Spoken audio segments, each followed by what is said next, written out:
The 2024 election may have some hidden drawbacks for Republicans. The second Trump administration is likely to rein in January 6 prosecutions from the government. And Alex Stein will give us his review of being a white dude for Harris after his free trial expired. We have those stories and so much more. Blaze News Tonight starts right now.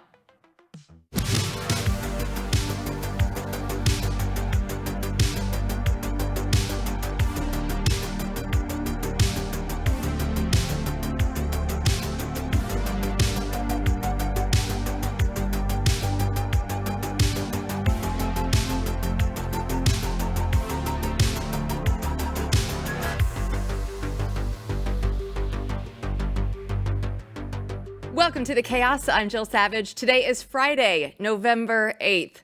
Since Donald Trump's victory on Tuesday, we've been discussing all the good news for the GOP, but you have to take the good with the bad. So here to unpack all of this is BlazeTV host Hilary Kennedy, who's filling in for Matthew Peterson, and Blaze senior politics editor Chris Bedford, who covered this in his latest Beltway brief. So, Chris, I guess we'll have to talk about some bad news. So what is this for the Republicans? It was a good night. To say everyone knows was a great night for the Republican Party. It looks like there's 53, maybe 54 Republican senators who are going to be in the next Congress that will be deciding on their next leader on Wednesday.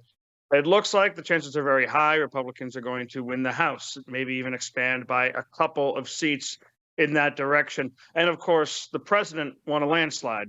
But if you're noticing that the president won a landslide, even the popular vote, it appears, the Republican House barely eked by, the Senate barely eked by, well, then you're noticing correctly. There's a number of states where Donald Trump is ahead, where Donald Trump won, but the Republican wasn't able to actually get over the finish line on the statewide election, which is the Senate. So I started looking into all the different totals. And granted, some of these states are still putting them together. But in every single state, the Republicans won. Donald Trump led by a significant amount, even in those states we won, except for Wyoming, for whatever reason, and Utah, which makes sense because the Mormons who don't necessarily love Donald Trump, but are more Republican leaning. So when I was first trying to dig into this, pollsters and political pundits and this and that were saying, well, those people, maybe they wanted Trump because Kamala Harris was too much. But they were still thought that Sherrod Brown or whoever was a moderate person. Maybe they were Democrats who went over, but it turns out that that's not a real thing. A lot of independents went over, for sure. But there's not a lot of Democrats who voted for D's and then checked the box for Donald Trump.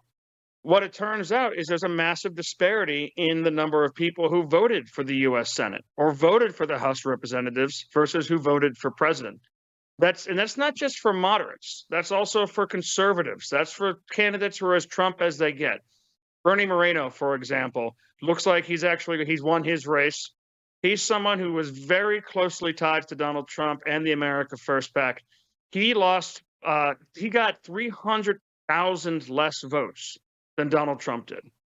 Now, both of them are fine in the state, but that shows you there's a huge amount of people, and not a massive state, but about 20% less voted for the Senate than voted for the presidency.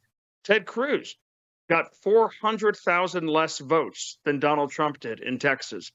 And it looks like these are people, probably first-time voters in some level, low-propensity voters, folks who definitely aren't voting in Republican midterms, who said, I am here for one person and one person only.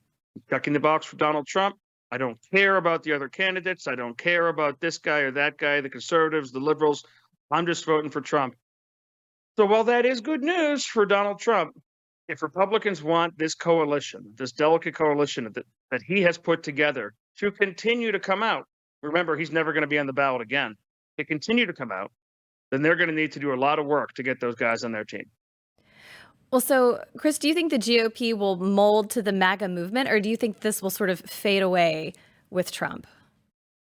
Well, that's a battle that's going to be taking place over the next couple of weeks. There's a battle that's going to be taking place on Wednesday when the Senate chooses their next leader. If you look at the Republican Party in the House of Representatives last week, 60% of Republicans had run for office or taken office since Donald Trump was the nominee. They don't really have a GOP before Donald Trump. He's always been there. They've understood this. There's not a ton of holdovers in the House of Representatives. In the Senate, that number just changed a little bit more. When I did the computations last week before the election, I think it was about 60% of Republican senators had been there before Donald Trump. Some of them for quite a long time, as you can tell by the wrinkles you see on the television screen when you turn on C-SPAN. So they've pushed back a lot more on Donald Trump. Mitch McConnell and company have pushed back greatly on Donald Trump. This election between Rick Scott, who's probably a little bit more pro-Trump for sure, John Cornyn, who is starting to lean that way despite being more moderate, Don Thune, who's had a difficult time with Donald Trump over the past but seems to have made things up, will make a big decision on that.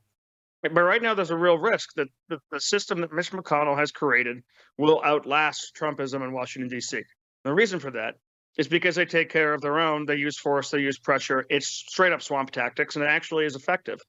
For example, when the Donald Trump was unelected in the last election, 2 elections ago, a lot of his staff, a lot of his administration, a lot of people who had done big jobs at for the administration were unable to get jobs on K Street, were unable to get jobs in law firms in Washington, D.C., were unable to even get jobs in oil and gas sometimes in places like Texas because of the stain that liberals were attaching to having served with the Trump administration. Had that happened to Mitch McConnell's people or to Senate people, those companies would no longer have an audience with Republicans in the Senate. You need to hire from their former staff if you want to be able to talk to them. Now, this sounds extremely swampy, and it is, but it also allows Republicans to have access, and conservatives to get into those jobs, to be able to communicate back and forth, and to ensure that that power structure remains for years. Donald Trump, if Trumpism and MAGA is going to succeed and to outlast McConnellism, then they're going to have similar tactics. You're going to have to hire their people when they leave the administration or leave the Senate. You're going to have to do business with them. You're going to have to advertise with conservative newspapers. You can't only hire liberals, only advertise with liberals, only talk to that, and then walk into Mike Lee's office, for example, and say, hey, I need you to vote this way. You need to have a back and forth. And that kind of power system is going to be important to making sure that MAGA survives in the U.S. Senate. But broadly speaking, base is entirely behind it. That's what they care about. So if the GOP wants to survive, they better get the memo. Well, and Donald Trump was saying when he had RFK Jr. on the stage, hey, you leave that oil to me, that liquid gold is going to be just centered around what Trump and what he wants. But federal officials have actually started to push back on his plans. He just won the election and they're already trying to push back. And the Department of Energy is trying to fast track a study on the emissions impact of liquefied natural gas exports. And they're trying to get it done by the end of November. But this could create some obstacles as the incoming Trump administration is trying to get this done, and the export projects that he promised to greenlight during the campaign. So what's going to happen here with the energy plans and more beyond? Because we know right now the federal officials versus Donald Trump, it's going to be a fight all the way through January. They paused, despite all the talk on the campaign trail about opening up liquid natural gas. Kamala Harris saying, we're committed to this. All the rhetoric they claim about, we've been opening up federal lands and this and that. Well, they haven't actually allowed business through in the same level. They paused LNG until, in January so they could do a report on emissions. All right, well, emissions are happening. The world uses energy.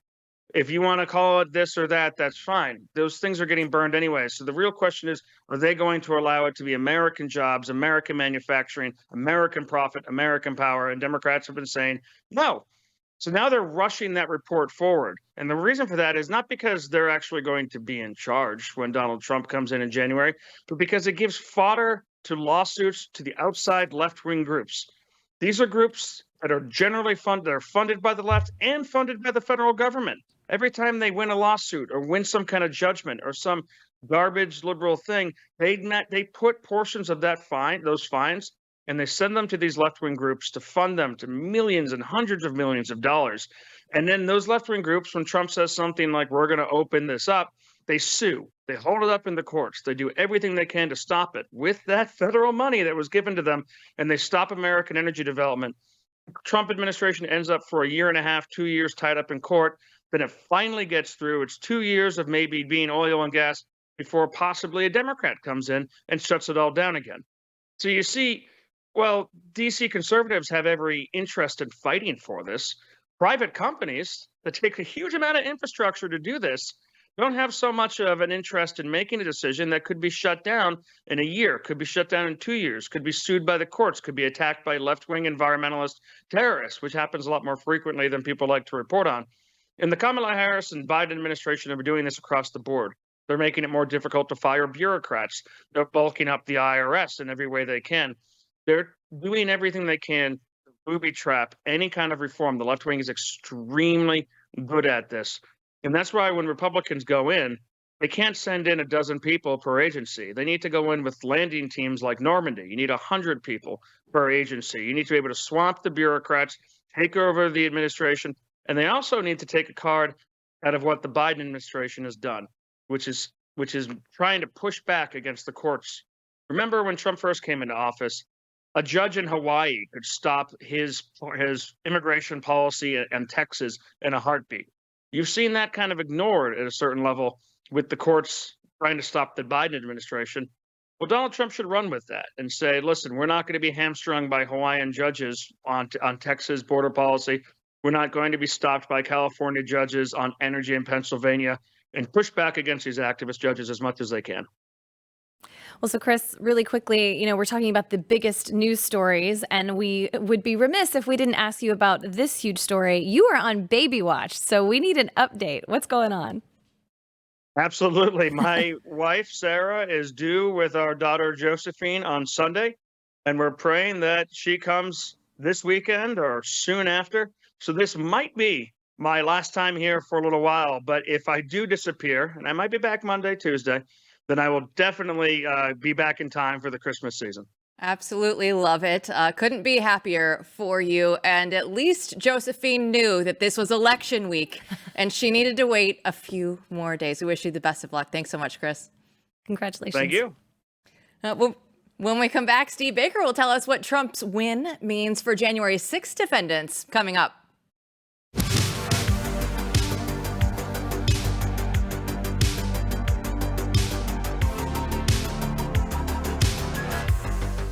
Oh, we've been holding our breath for the last few weeks, and we can finally exhale. And we know that there's major work to be done, and there are major issues that this country is facing right now. And one of the biggest issues is our national debt. We're broke as a nation, and the debt is the house of cards that can't be dismantled very quickly. So the strategy is going to remain the same. You need to diversify your savings, and that's why you need to look at Birch Gold. With so many things that are out of control, it's out of our president's control right now, and it's important to have a safe haven for your savings. Birch Gold Group can help you convert an IRA or 401k into an IRA of physical gold. And the best news, it doesn't cost you a penny out of pocket. Text Jill to 989898 to get your free info kit. Plus, right now through Black Friday, you'll receive a free 1-ounce silver eagle for every $5,000 purchase. So protect your savings with Birch Gold and text Jill to 989898 and claim your eligibility for free silver today. Oh, we're counting down the days now until Donald Trump retakes office. And what will happen to the thousands of January 6 prisoners and those on trial? Here to discuss is Blaze News investigative journalist Steve Baker. And Steve, you've said that you were a single issue voter this election. So what happens now that Trump is going to be president again? Well, I was turned into a single issue voter by virtue of his campaign promise to pardon all of the nonviolent January 6 defendants. I will tell you that I would even be okay at this point because of the overreaction and the weaponization against all of the defendants, especially as it's compared to the riots that we saw in the Summer of Love 2020 and what we saw even in D.C. on January 20th of 2017 at Trump's first inauguration. There were hundreds of violent protesters arrested that night, all of whom ultimately had their cases dismissed or that they were exonerated by a D.C. jury. The exact opposite, of course, what has happened in the January 6 cases. And as most of our Blaze media followers may know, is that Tuesday morning, I faced the judge myself. My trial begins on Tuesday morning in D.C., and I'm going up against the same weaponized justice system that so many hundreds before me have had to face. Well, so Steve, do you think that Trump will investigate those responsible for the January 6th cases? Ultimately, I believe that what's going to happen is that there's just going to be a decapitation strategy at the Department of Justice within the FBI. Look, I'm not a fan of this idea of vengeful, retribution. To a certain extent, when Trump said, "I am your retribution," or "I will be your retribution," I understand that. And to the extent that anyone broke the law, then yes, let's hold them accountable to the same laws that they're trying to hold everyone else accountable to. Because look, when we have equal disposition of the law, then we have justice. We don't, no law is a good law if it's not equitably and equally administered. And that's been the problem with the January 6 cases, as well as the abortion clinic protesters, those who have faced the FACE Act and those abominable prosecutions as well. So I just want to see everyone on both sides of the aisle facing equal justice where it needs to be faced. And when it comes down to what's going to happen to the people that executed this lawfare against so many of them, well, I mean, the first thing that would be justice is fire them, send them home. Well, you posted on X that Trump needs to make a statement recommending the DOJ pause January 6 cases until he takes office. And Charlie Kirk actually took it one step further. He was on with Glenn Beck earlier today saying he would push for full pardons for J6ers. Listen. Every nonviolent January 6 offender, I'm going to push, and President Trump has pledged to give them full and complete pardons and commute their sentences on the nonviolent ones. I think that's a huge statement and a demoralization event for the deep state that spent so much of their time in their careers going after everyday Americans who did absolutely nothing wrong. And I think we have to lead with that. I think we have to push for, hundreds of pardons. And I know that sounds extreme, but the pardon power is absolute. And the pardon power was given, as you know, as a hand-me-down from the king. It is one of the most absolute powers the founding fathers gave. And I have to imagine that the founding fathers would smile for Donald Trump to use pardon power in the spirit of healing the country. All right, Steve, I want your reaction. How likely do you think that is to happen? Well, there are a lot of people pushing for this, and we're talking about influencers, large and small. From the Charlie Kirks to several others that are calling upon Trump to honor this campaign promise. I certainly am calling upon him to do that. And there's a real good chance, especially with the insiders that we have inside the Trump camp, and we know some, I'm not going to name names and, call them out. But we do have, I think, a really strong likelihood that this is a campaign promise that will be kept and that it will be kept early. For someone like myself, the timing for me couldn't be it couldn't be more important right now for him to come forward on Inauguration Day or within a couple of days afterwards in order to affect change in my own particular case and my own the disposition of my which is certainly going to be guilty verdicts. I mean, let's just be honest. It's a 99.75% losing proposition for any of the J6ers to face a D.C. court. Well, we will be praying for you and your meeting in front of the judge on Tuesday. You also posted on X about lifelong Democrats in Western North Carolina voting for Trump. What can you tell us about that? Well, as you know, I spent 3 weeks up there. I was wearing my boots, and I wore out a pair of boots, blew out the heels on both of them. And then, fortunately, I brought 3 pair of boots up there with me because the terrain is so devastated. It's so rugged. And it was interesting that in my time up there, that the one thing that I was most concerned about was, were these people going to be able to vote? Would anybody make accommodation for them to vote? And as it turned out, these people were going to vote no matter what. Come hell, come high water. If they had to crawl across literal shards of glass, they were going to find a ballot and they were going to cast it. And that motivation was primarily driven by the fact that they look over their shoulders, to their left, to their right. They look at their neighbors. They look at what happened to them, and they do not see the help that has been given to so many other Americans in so many other disasters, including in foreign disasters, be it in Haiti, be it in Puerto Rico, Indonesia, name a spot in the world where we have deployed thousands of our U.S. troops to go in and help these people, which is fantastic. That's what Americans do. But for some reason, we're not getting the same assistance in Western North Carolina. So these people, they voted, they got out, and they made a difference. And as a matter of fact, I was at one of the GOP rallies on Tuesday night, and I was called up into the analysts' private room, and they called North Carolina for Trump an hour and a half earlier than the networks did because they had the analytics sitting in front of them. Well, I love that. And, you say all the money and all the aid that goes all around the world. And I just think of all of the billions of dollars that we've sent to Ukraine. And yet they aren't going to have clean drinking water in North Carolina until, in some spots, until February.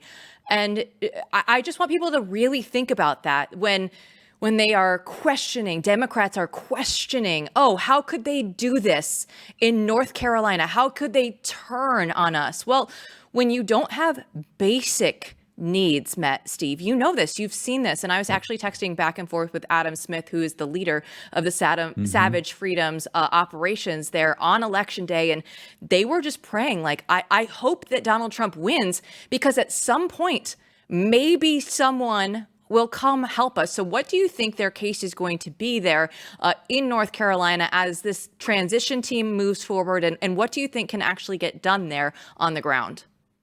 One of the things that I witnessed in my final days, I did visit several of the early polling places before I left Western North Carolina. I visited one in the center of Asheville because Asheville is a very left, a very blue city in a western part of in a red part of the state. And so in that visit, they had a water distribution station set up at the same location as the early polling station. And dozens of people were lining up for hours to get water in the city, the center of the city of Asheville. They told me they did not expect to have water for another 6 to 8 weeks, and water is life. They told me, the people there that I interviewed told me that they would rather have lost electricity and were without power than to be without water, and that is their life. They said, this is our life now. We have to go twice a day down and find water somewhere. And this is something that I believe could be corrected early, even before Trump's inauguration, if he will just go ahead and signal to the commanders, like I think he ought to go ahead and signal to the January 6ers and say, I'm coming to your rescue. He needs to signal to North Carolina, Western North Carolina, and signal to the commanders that can make these ground decisions about going out and helping these people, that help is on the way, and maybe some of them will go ahead and move early. Yeah, and they're the best people. We have had the pleasure of meeting them and hanging out with them and just seeing how they are. And they are definitely people that deserve this, Steve. Indeed. I will tell you that that's been the most life-changing experience that I've had, in that I was embedded with Savage Freedoms operations, and I watched these volunteers, these men and women who came there at their own expense, on their own dime, spent their own money on helicopter fuel if they flew in from a different part of the country, whatever it took for them to get there and help. And then the sacrifices that they were willing to make, sleeping in tents on the ground just to be there and just to help people who literally lost everything. And in some cases, more than everything. Some people lost their land. The waterways are different now, and where their property used to be, it's now a river. Yeah, and you can tell Steve and I are so passionate about it because we were able to be there and see it and just experience it. And so hopefully, again, prayers go out to them. And thanks so much, Steve, for coming on. And we'll be praying for you on Tuesday as well. Thanks, Jill. Hilary. When we come back, we'll get the Democrats' side of the 2024 election from Alex Stein. Don't go anywhere.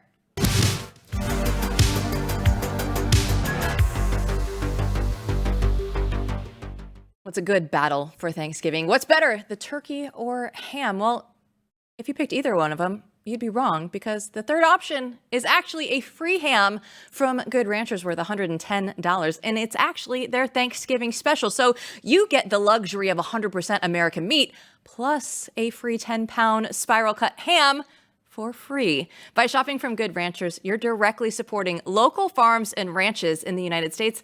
And you can totally skip the chaos of the store, all the imported meat that they have there, and you can celebrate what matters most this Thanksgiving, which is time with the people that you love. So to claim your free Thanksgiving ham before they're gone, go to goodranchers.com and subscribe to any of their boxes. Again, you get the 100% American meat or wild-caught seafood, and use my code Jill at checkout.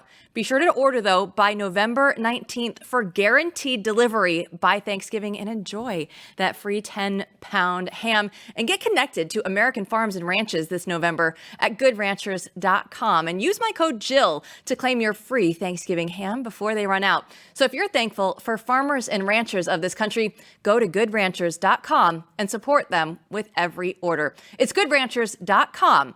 American meat delivered.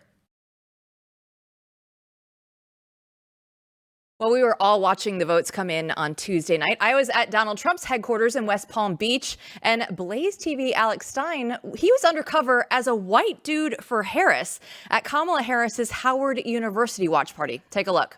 It's going to be a great night making history here. What's going to happen? Do you love abortion? I don't love abortion, but I'm all for a woman's right to choose. Yes. My body, no one else's. Suck that baby out. If you got a vacuum, free abortion! Alex joins us now to discuss what that night was like. So take us through the joy, Alex, of the Kamala Harris headquarters on Tuesday.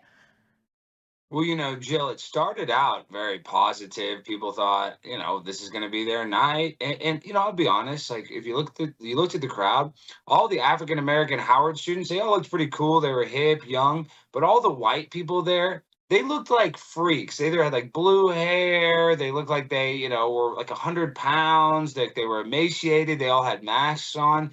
So there's kind of like two glaringly different groups of people there. And the young, like Howard students, they were having fun. But all of the white liberal freaks, they were not having very much fun. Even walking into the event, I felt like they were a little uncomfortable and out of their element, if I'm being honest. Well, so Alex, I feel like you can blend into your surroundings really well, but I have to know, did anybody recognize you even with your white guys for Harris hat on? Yes, Hillary, a bunch of people, when I say a bunch, like 3 or 4 people came up there and saw from my tweets and my posts, and they're like, oh, you're Alex Stein, you're undercover. And that actually helped because we were able to get some footage from inside of the event from some college kids that came there that were supporters. So I had the stupid glasses on. I was a little undercover. But, when you're embedding with these people, most people don't even know who Kamala Harris is, Pete Buttigieg. So it's not like I'm that big of a target. You must be really dialed in if you know who I am. I would say the majority of our voters are low information voters that had no idea what was going on other than they thought it was going to be a free party in Washington, D.C. And it was not a party. It was a funeral for Kamala Harris's campaign. And just the sadness on their faces and the disappointment.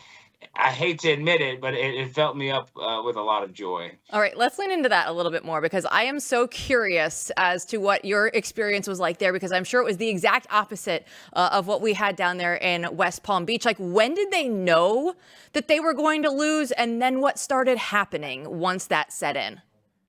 Well, I would say, roughly around like 11:30, before midnight Eastern time, they knew it was cooked. Like it was basically finished.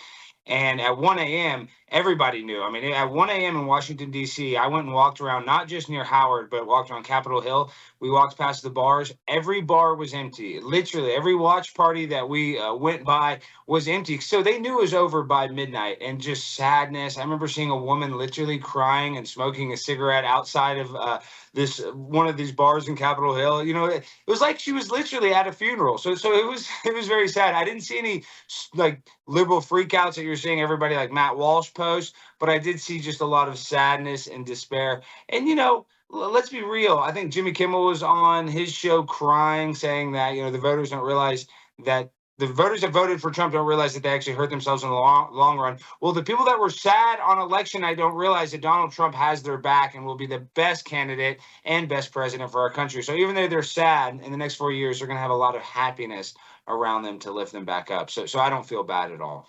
Well, so on that note, what did you learn about the Democrats or white dudes for Harris when you were there kind of amongst them? Did you learn anything about them or the way they think or why they voted the way they did? Yes, Hillary. It was so crazy. So Brandon, Brandon, my producer on my show, he was wearing the big white dudes for Harris shirt, and everybody was attracted to it. Like they thought that was the coolest, most clever thing, like white dudes for Harris. So it's just cringe. I mean, it's just the most cringe thing ever. But people loved it. African Americans loved it. Latinos, everybody's laughing at that shirt. So these are people that are probably mentally ill if they think that that shirt is that cool. I mean, it's the dumbest thing. Inherently, the shirt is racist. Saying white dudes for Harris is making everything about race and everything about color, which is what they did because Kamala Harris was only chosen as a vice president because she was a black woman. So, they are racist. They make everything about color instead of having a meritocracy where somebody could be the best candidate for the job. No, they restrict you. No white people were eligible. No Latino people were eligible. And no Chinese people were eligible. So the left that likes to say that racism is our biggest problem are the biggest violators when it comes to racism. Okay, so we just had the picture of you and Glenn Beck on the screen together. And that woman that we showed there in the clip at the start of this, you actually said, oh, say hi to Glenn Beck to her. And she's like, hi, Glenn. Right. So how gullible do you think that some of these people were? Like, you're a reporter. There's a camera in front of you, so you look super official, right? And these people were just like, I'll say whatever you want. You're on TV. This is so cool. Like, how gullible are people, Alex? Oh my gosh, too gullible. I mean, I'm gullible. You're gullible. We're all gullible, but these people are extra gullible. I mean, I'm yelling Glenn Beck, but it did, it blew our cover. Like shortly thereafter, we had to kind of go walk down the street and reset up because all of a sudden, like the pro-Palestinian protesters noticed me. So multiple people noticed me and who I was after I started yelling Glenn Beck. That was probably not a great way to embed is bringing up Glenn's name and yelling it. But listen, the atmosphere was fun. That was still at a time when it was still kind of fun and positive. That was 9:40 p.m. Eastern. But about an hour after that, it had all changed. It was the party was over and everybody was sad. Alex, what's your final takeaway then from election week here?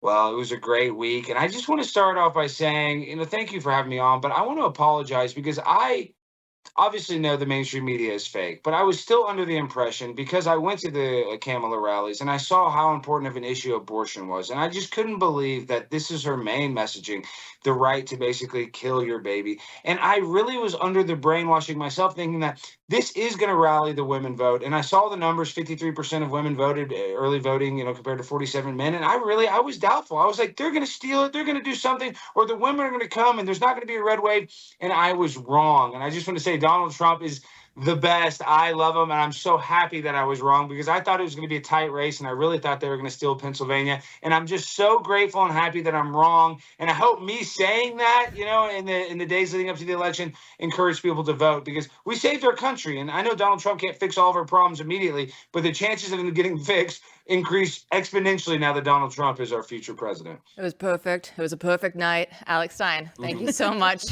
for joining us. Thank you. When we come back, we'll unpack how the Trump administration will make America healthy again. Stay tuned.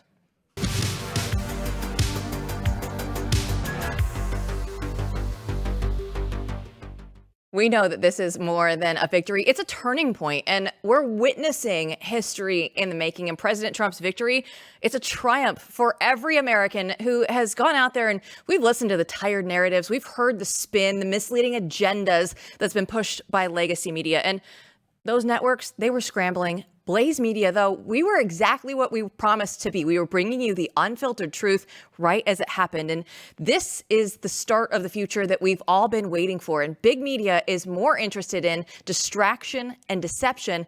And Blaze Media is dedicated to setting the record straight. And we're here to give the truth and expose the lies and defend the values that make this country great.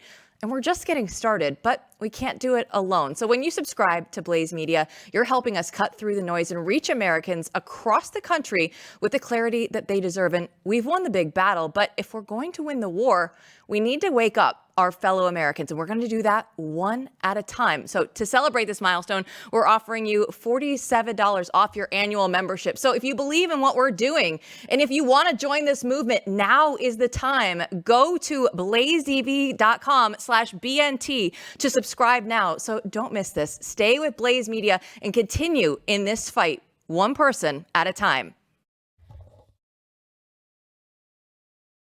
One of the biggest winners, not named Donald Trump, this election has to be RFK Jr. and his Make America Healthy Again movement. So, Hilary, we're so excited to talk about Trump's victory this week, but what should we look forward to in terms of the conversation that we're going to have now about health in this country? This is a long overdue conversation, and I think a lot of people voted for Donald Trump that wouldn't have otherwise if RFK hadn't been part of the conversation. And I think a majority of people, myself included, are excited about the fact that the conversation will now be about let's stop suppressing things that shouldn't be suppressed, like holistic healing. Let's move away from pharmaceuticals being the focus and lifestyle being the focus. He wants to have a broader conversation about peptides, about stem cells, about ivermectin, hydrochloroquine, vitamins, clean eating, getting more sunshine, things that, have been proven for centuries to improve our health. And we've gotten so far away from that. And he's saying, let's make a return there. So I'm very excited to see him implement some of those things. And it's so crazy to see how the healthy foods and the whole natural foods have been demonized for decades. Yes. And now I think we're actually going to see them start making a comeback and saying, no, you actually can just eat steak or eggs or right. Like, oh, they're terrible for your cholesterol. Now they're not. Now they're the best things. Right. So just getting back to what we know to be true is actually going to be allowed again in this country. Absolutely. I think it's great news for our farmers. It's great news for our ranchers. And I don't know about you, but I've been part of the raw milk movement this year. And there's a couple people in the office. Yeah, and it's wild the hoops you have to jump through to get raw milk, especially in large cities. If you live on the outskirts, it's a little bit easier. But there are all these like secret Facebook groups that you can join and do your order for farm fresh eggs or butter or milk that haven't been pasteurized or homogenized or any of those things. And it's crazy how expensive that has become. And then again, all the little hoops you have to go through to get it. And we've been told our entire lives, like, oh, stay away from raw milk. That's so dangerous.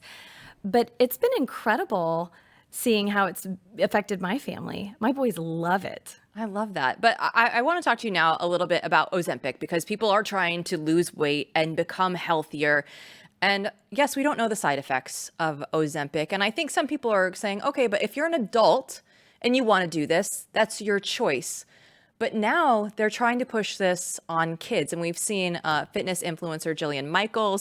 She had a piece on the Blaze with a line, and she was talking about it and just the side effects that are out there. Yes. And why can't we just push for more natural alternatives? And that's her talking point. So what's your take on this? I think she's absolutely right. I think doctors should, and this is in fact what they're doing in Europe with drugs like Ozempic, is they talk to the patients first about lifestyle and dietary changes.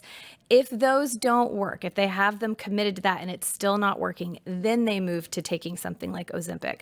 Whereas here, that's just kind of the first thing we jump to is the easiest solution. Oh, just take this. But we've seen a lot of short-term side effects that are really becoming a problem. It's not just nausea and constipation and diarrhea, but now people are having things like stomach paralysis or pancreatitis, kidney failure. And now we've seen over 100 deaths that are related to these drugs. And part of the problem, too, is, Ozempic was really designed to be for people that have diabetes, but it's now become such a popular weight loss drug for, I would say, more vanity reasons than not. And so people are having to get black market copies of the drug, essentially. And it's not made of the same compound as the original Ozempic. So that's also causing a lot of side effects and problems because it is not the same formula. And so the maker of Ozempic is saying, hey, this is not our fault. You're taking something that isn't our product and it's making people sick, and that's not good. Yeah, and there have actually been 10 people that have died from this black market product, and hundreds more have been hospitalized.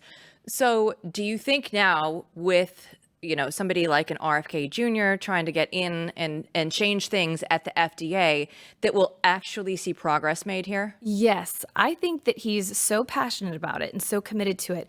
I don't think he's trying to do away with Big Pharma. I think he's just trying to make sure that they're held accountable by what they put out to the general public, what they're saying is safe, or making sure that people know all of the risks before they decide to take a gamble on taking something like Ozempic. And I also think he cares about our children. That's a big focus of his. And so I think that he's somebody who's really going to hammer home, we can't just give these sorts of drugs like Ozempic or Wegovy out willy-nilly to children ages 6 to 12 or 6 to 19 and have that unchecked. So I'm excited that maybe he will be sort of the voice that we all need to hold Big Pharma accountable when these things start being prescribed to children. And it was such a big deal when Donald Trump went to McDonald's and was handing out, the fries, making the fries for everybody. And this one's going to be on the Donald, if that's okay, I'll pay for it.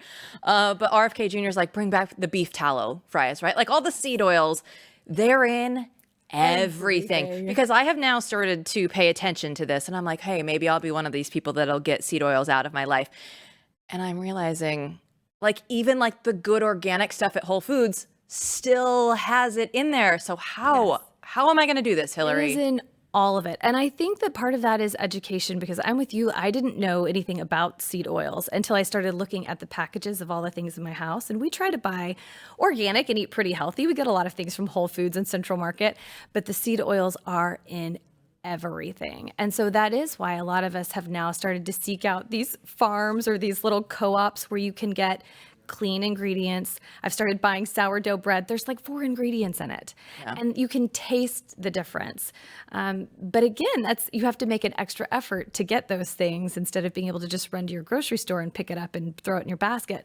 So hopefully he'll at least help educate people on seed oils, their effects, and encourage these food manufacturers, don't go the cheap route. Most of us are willing to pay a little more for something cleaner and healthier. But as he has pointed out, RFK Jr. in a video on social media, all of the product stuff, all the ingredients lists that are in the United States, it's not in the ingredients that are in Canada or in Europe. So we know that these manufacturers can make their products without all of the junk in it. They already have the recipes most of the time to do it. So I think this truly could be one of the biggest changes that we could see in the Trump administration, because if you are able to get a healthy food supply, it changes everything downstream from that. And that's not just pharmaceuticals. That's just your daily your quality of life, everything that you're going to be looking at from here. Yes. Well, and I, as a mother and having children in school where a lot of times they are fed garbage at school, the food pyramid is not, it's not what we've been led to believe. And so I'm excited to see that maybe some of those changes, at least for the next generation or the one after that, we won't see a need for children to be taking Ozempic or Wegovy, that they will actually have a clean diet. They'll be getting plenty of fresh air and sunshine, and they'll make that a priority. So fingers crossed that that's something that will really, really be highlighted in this next administration. So if I want to be healthy like you, what do I need to do? I mean, I've got this great Facebook group you can join where you can get raw milk and sourdough bread and beef tallow. I love it. So, yeah. I absolutely love it. Well, you know what? Hilary and I are going to stick around because we're going to get you ready for the weekend and wrap up the show right after this.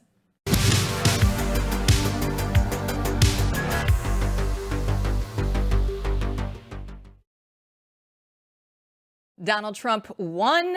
I have barely gotten any sleep this week, as is pretty much the case for everybody in this building. But I think it's a trade-off that we will all take. And Hilary, you were here on election night, and just tell us, because again, I wasn't able to be here in the studio. I was down in West Palm Beach. So what was it like on election night here at Blaze headquarters? Well, we missed you. You were partying with the Donald. That's right. But no, it was great. We had such a good vibe here. I felt like everybody was pretty confident. As the night wore on, we were kind of hoping that we would get the announcement sooner. Same. But we had a lot of fun just seeing the confidence grow. I think more and more and more people were less afraid to go to sleep, because in the beginning, people were like, I don't want to go to bed because I'm afraid I'm going to wake up tomorrow morning and everything's going to have flipped.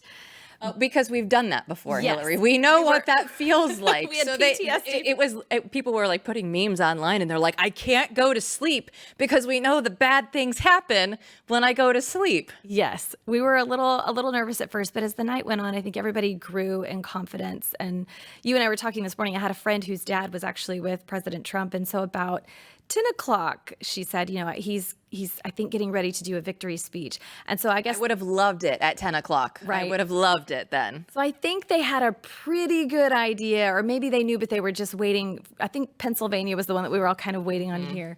But it's been great because it really was like Christmas morning the next morning coming into work, and everybody was so excited and giddy. And I just feel like everyone had a renewed sense of confidence in the direction our country is going to go. And we needed that confidence. Well, everybody in this building definitely did. Yes. Not everybody across the country, though, Hilary. We have seen some incredible videos, though, of the liberal white women screaming in their cars this week. And they can't understand why we would vote for somebody that they kept calling Hitler, right? Like it didn't affect us the way that it had before. What was your take on just the liberal reaction this week? I think there's been a lot of brainwashing that has gone on, and a lot of the rants that I've seen from people stem from total misinformation. I mean, a lot of it was he's racist, he's homophobic, he's transphobic, he's going to put gay people in camps, no one will ever be able to get health care again. Women will never be able to get abortions if they need one. It just seems so wild to me that people truly believe these things. Are they aware that he has already been president before and that nobody went into camps then? Are they aware of that part? Well, and if anything, I thought maybe those who weren't a big fan of his the first time around and maybe didn't vote for him this time, I thought maybe they would feel comforted that he seems to have really reined certain aspects of his personality in. He seems like a much, softer is not the right word, but more reflective person this time around. And he seems very confident, and he's building a team around him that I think is going to be a far better team. So if anything, I would hope that maybe they would see people like RFK Jr. and Tulsi Gabbard who are more in line in some aspects with their beliefs. That would be comforting to me to know that they're going to be part of this group. Yeah, I'm definitely with you. It does feel like Donald Trump, and especially since July 13th, when you take a bullet to the ear, things will change for you. But it does feel like this time is different for him. And he has been out there on the campaign trail saying, I am going to keep my promises just like I did the first time around. And I will give him credit. The very first time he was elected, he was keeping his promises better than almost anybody else that we had seen take office. Yes, I totally agree. And I look back now and I think, he didn't truly expect to win the first time. I mean, from what he said, like when he went on Joe Rogan, and he's given some different interviews talking about, I ran, but I wasn't expecting to win. And so then when he did, I don't think he was fully prepared. I don't know that you ever could be, but he wasn't fully prepared with a team in place that was necessarily as competent and loyal as he needed. But this time around, he's got the wisdom from that 4 years, and carrying that forward, I think we're going to see a different and even more wonderful President Trump. And he had Elon Musk and baby X there. It was a family photo of Trump and all of his kids and grandkids. And Elon just jumped in there too. So I think that's just kind of showing you, like, he is now part of the family. The coalition that Donald Trump has built this time around is definitely here to make some changes. And we are hoping and praying that we can see those play out when he gets inaugurated in January. Don't forget to subscribe to Blaze News Tonight on your favorite podcast platform and rate and review the show. It helps everybody else to find it. And have a great weekend, everybody. We'll see you back here on Monday.